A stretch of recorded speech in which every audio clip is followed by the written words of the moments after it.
the CostAgent solution is basically a language model powered orchestration. So what we're trying to do is we're trying to move from Kubernetes or some other. I'm not saying we're trying to move from Kubernetes. We're just trying to put an orchestration platform where we're saying an agent can probably better handle a small pipelines, not the application backend compute or something, but it can handle small pipelines in a cost-effective way. So that's what CostAgent is. It's a multi-agent orchestration platform. It basically decides which instances you use on the fly, depending on the files that it gets, depending on the sizes of the files and all of that. And then it chooses mostly spot instances so that we have all the savings that we have. And also, it's not like it can't choose on demand. It also chooses on demand if sometimes spot instances doesn't matter how much we try, we don't find them because they're not there. But we don't want the pipeline to fail, so we have like a backup failure to on-demand instances if there is no spot available.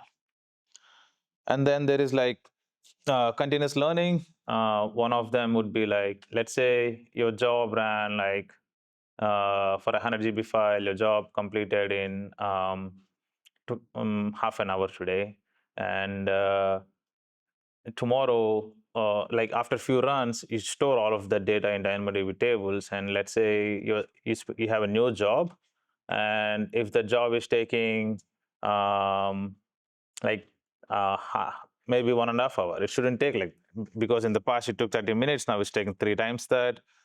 So the agent sees that and it says, okay, it might have chosen a wrong instance in the past. So it goes to like choosing the right instance, it learns from those things and optimizes accordingly. Yeah, this is basically a comparison of what we do traditionally and what this framework is trying to do. Both use step functions, but the entire orchestration is moved from step functions to LLM agents. And these agents basically decide how many instances it needs, where to run, and all of that. So as I said, multi-agent architecture, we have like few things that needs to happen in this framework. One of them, the initial one was a prediction agent. It needs to determine when it gets the file, it needs to determine what it needs to spin up, or how many instances it needs to spin up. And then there is a selection agent.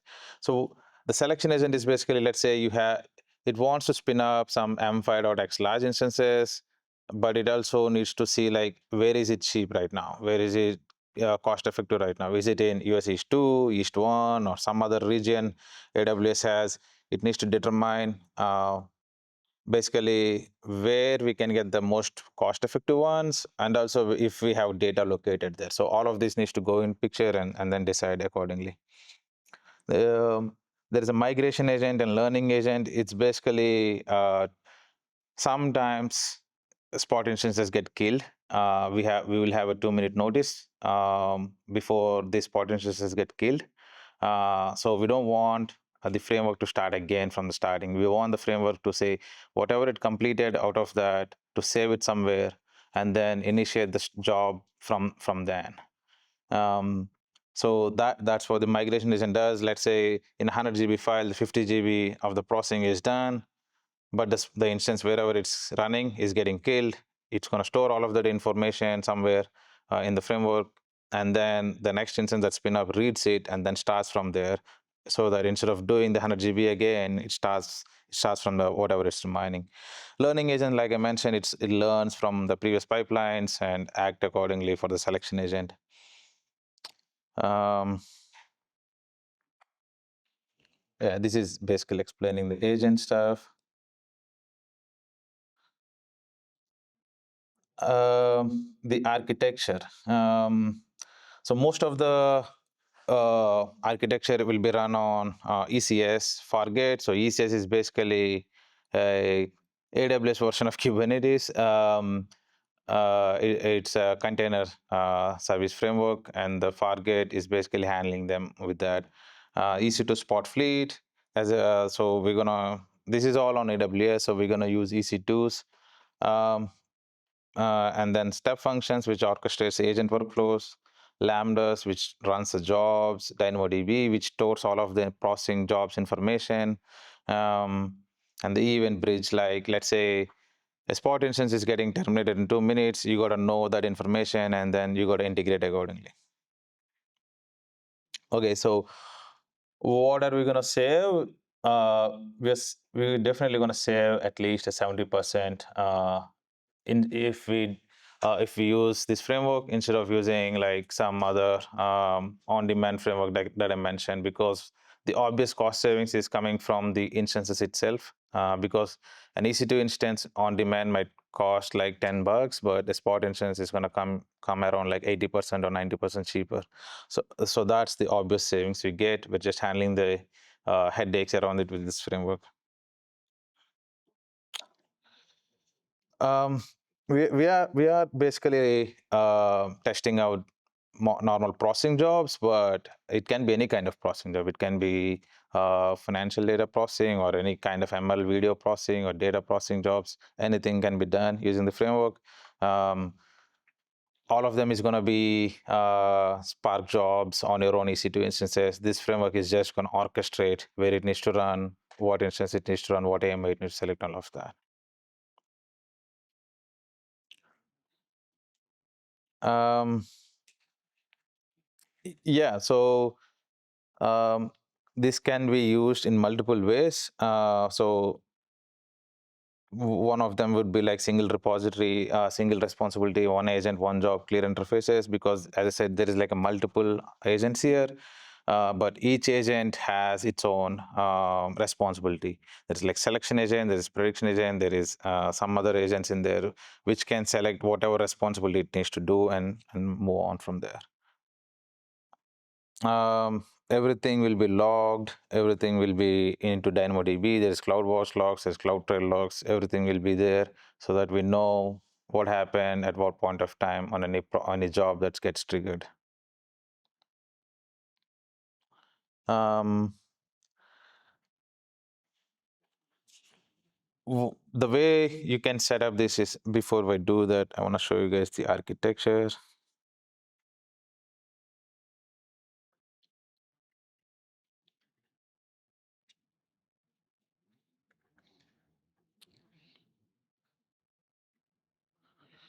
So this is the architecture. I can send it to you guys.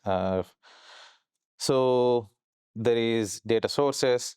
These are the data sources that usually comes in: S3, Kinesis, external APIs, on-prem systems. So that's the initiation of this framework. Once we get the data, it's been sent to event bridge here using whatever ingestion layer that you want to use, whether Kinesis API gateway or S3 event. And then from the event bridge, the agent orchestration layer is going to spin up. And so the initial one would be like planner, which going to plan, then the executor, monitor, learner, and all. These are the LLM agents, which is going to determine how the entire job is going to run. I'm using Cloud Opus, but I didn't update the diagram, and currently I shifted it to 4.5, Opus 4.5. The reason I changed to Opus, I started with GPT, but 4.5 seems to handle better context when given all the historical runs.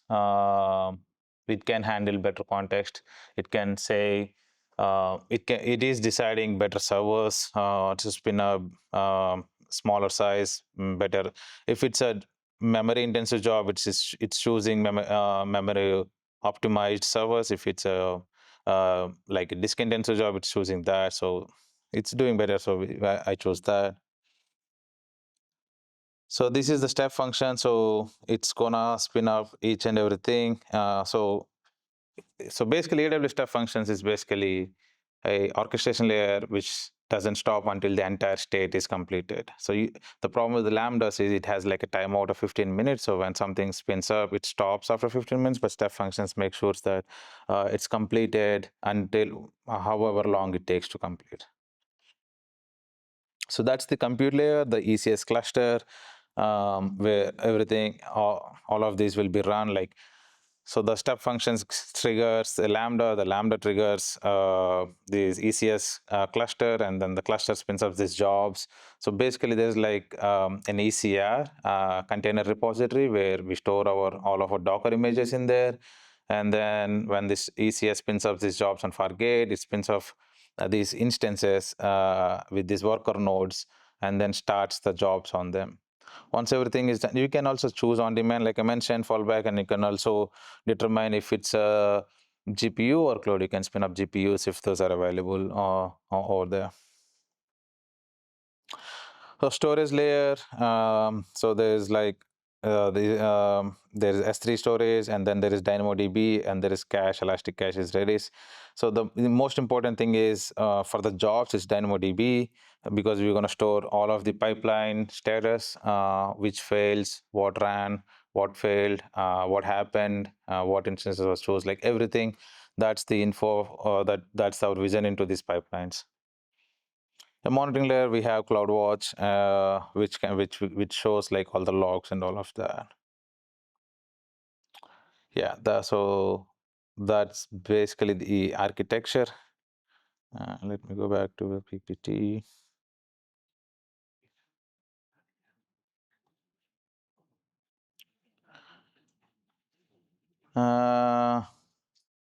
Yeah, coming to how you want to use it, like I mentioned, there's like a number of use cases. The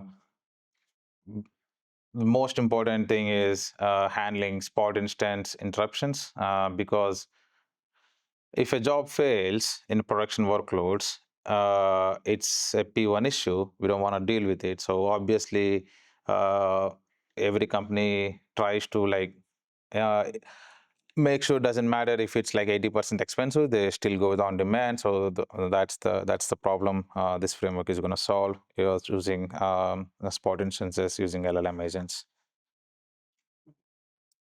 Okay, there is also code in the repository. I can provide if you guys want to test it out and play with it. But any questions?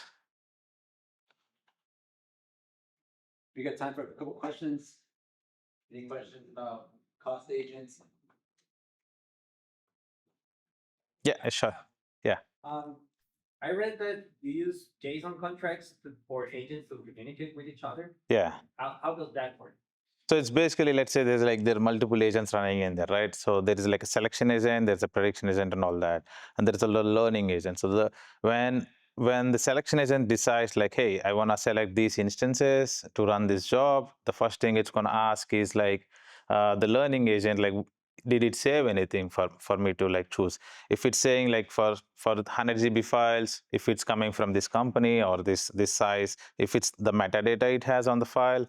So the learning agent says, okay, for this kind of metadata, use these kind of instances. So the selection agent might get like 100 instances types it can select from, but what is the learning agent saying? So it chooses from that, and then, okay, this is the better recommended approach. So let's go with these 4 instance types for this job. Related to this, I guess, you use JSON. Why not YAML? I know it's a dumb question. I worked with multi-agent, and I found that in JSON you just add context that The reason in JSON is most of these are exposed using APIs, and APIs docs in JSON. So that's what you say. Yeah, yeah. You have a question? Yeah, I was curious about the implementation of this with by swapping out consecutive thinking agents with like diffusion agents. Have you like seen any diffusion models? Or like No, I didn't try anything. Any other questions? got one. Yeah. So I saw that you had the observability Yeah, and you're logging all the reasoning and stuff like that. right. Why? It's very important, right? Like, because you don't have any visibility. Usually in the pipelines, we determine like how many instances this pipeline needs, which AMI it needs to use, what instance it needs to select. Everything is predetermined. We kind of code it into these pipelines when we deploy them. But here, we're not doing anything there. Like we're saying the agent should decide those things for us. How many agents it spins up, what type of instances it spins up, and why it's doing it. So for us to understand, tomorrow, let's say the job ran for like 4 hours instead of running for 30 minutes. The big question mark is why. So for us to see through those things, we need those logs. We need the observability. Like, okay, if it's doing whatever it's supposed to do. If let's say the job fails in between, like we need to know why it failed, and all of those things. Yeah. So that's kind of a mandatory. My follow-up is, so you have the massive architecture there. Where exactly in that is the human in the loop? There is no human in here.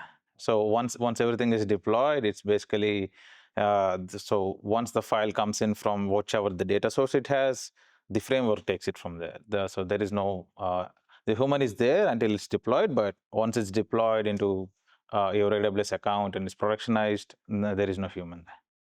So the thing just runs, and if there's any issues, that's when the human comes in. Yeah, it basically alerts the whoever it needs to get. So the one of the important thing of log monitoring and logs is we need those alerts as well. So as part of that, we'll get those alerts if something fails. Any other questions? Okay, thank you. Thanks for the opportunity.